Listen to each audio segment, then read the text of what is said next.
우리 하나님 말씀 다니엘서 7장 13절에 있는 말씀을 함께 보도록 하겠습니다. 다니엘서 7장입니다.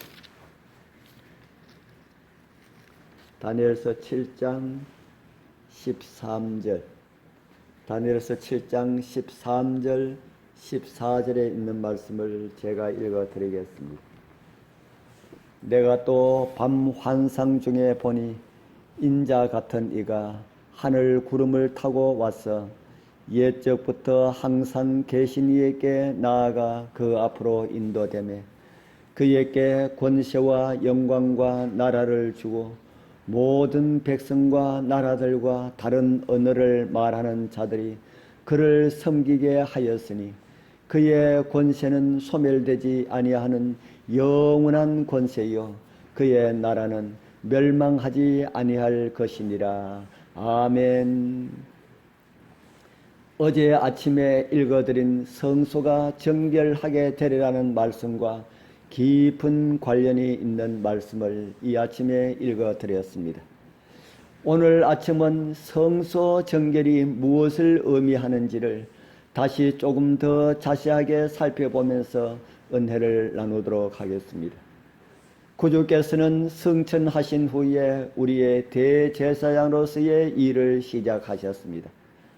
바울은 그리스도께서 참것의 그림자인 손으로 만든 성소에 들어가지 아니하시고 오직 참 하늘에 들어가사 이제 우리를 위하여 하나님 앞에 나타나시고라고 히브리서 9장 24절에 기록하였습니다.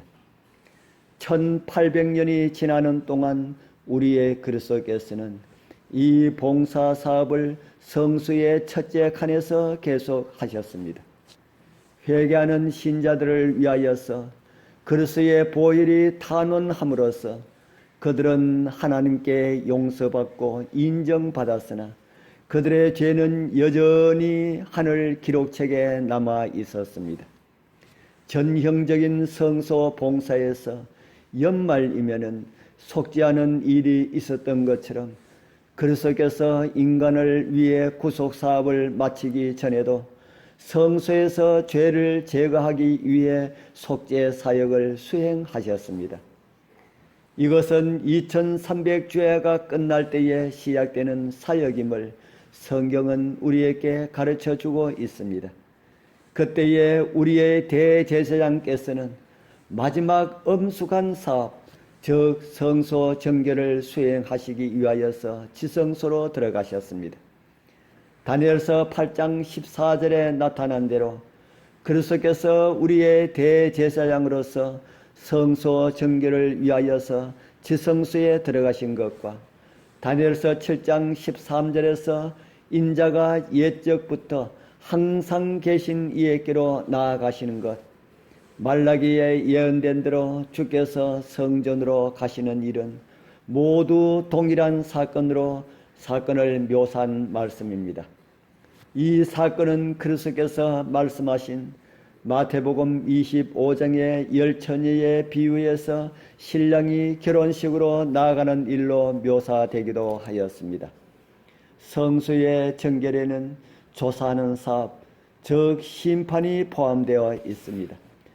고대 이스라엘이 속죄일 날 성소 밖에서 자신을 살핀 것처럼 종말의 때에 살아가고 있는 사람들도 자신을 살펴야 합니다. 고대 이스라엘이 자신을 살피지 못하고 가지고 있는 죄들을 버리는 일을 하지 않았을 때에 그럴 경우에 대제사장이 성소의 일을 마치고 나올 때에 회개하지 않는 죄를 가지고 있는 그런 사람은 그 자리에서 죽음을 당하였습니다. 이와 같은 자신을 살피는 일은 주님 오시기 전에도 수행되어야 합니다. 그리스도께서 자기 백성을 구원하기 위하여서 오시기 전에 이것이 수행되어야 한다는 말씀입니다. 주님 오실 때는 이미 결정된 것에 따라서 상급과 형벌이 주어질 것입니다. 그분은 각 사람에게 행한 대로 주실 보상을 가지고 오실 것이기 때문입니다.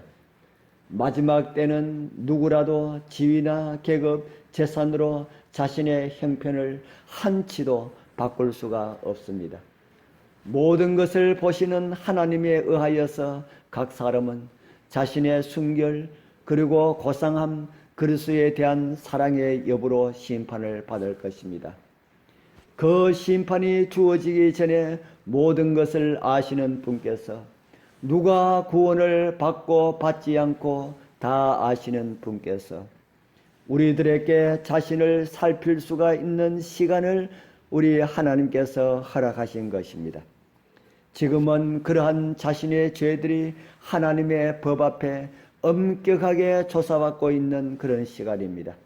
마치 하나님의 눈으로 보는 것처럼 우리는 우리 자신들의 죄를 살펴야 할 것입니다.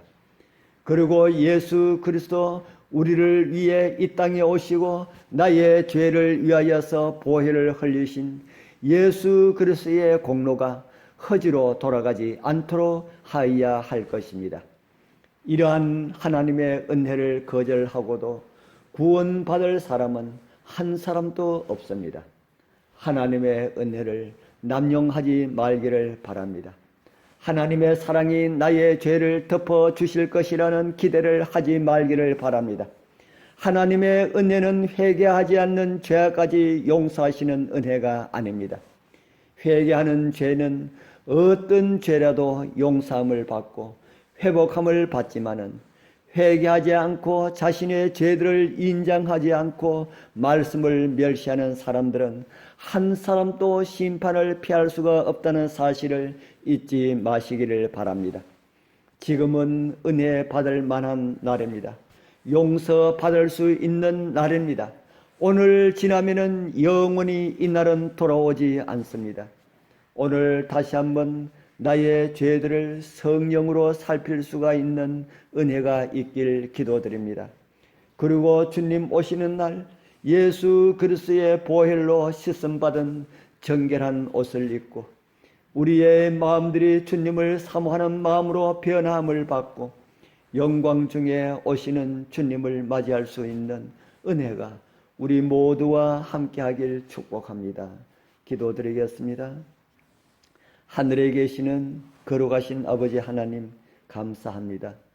이 아침에도 지금이 어떠한 시대인지를 생각하게 하시어서 감사합니다. 이 구원의 날, 은혜의 날 헛되이 보내지 않게 하여 주옵소서. 회개하지 못한 죄들을 오늘 이 시간 다 기억하게 하시고 용서하시는 하나님의 풍성한 은혜를 경험하게 하옵소서. 오늘도 우리를 인도하여서 이김으로 도우시는 예수님 이름으로 간절히 기도드리옵나이다. 아멘.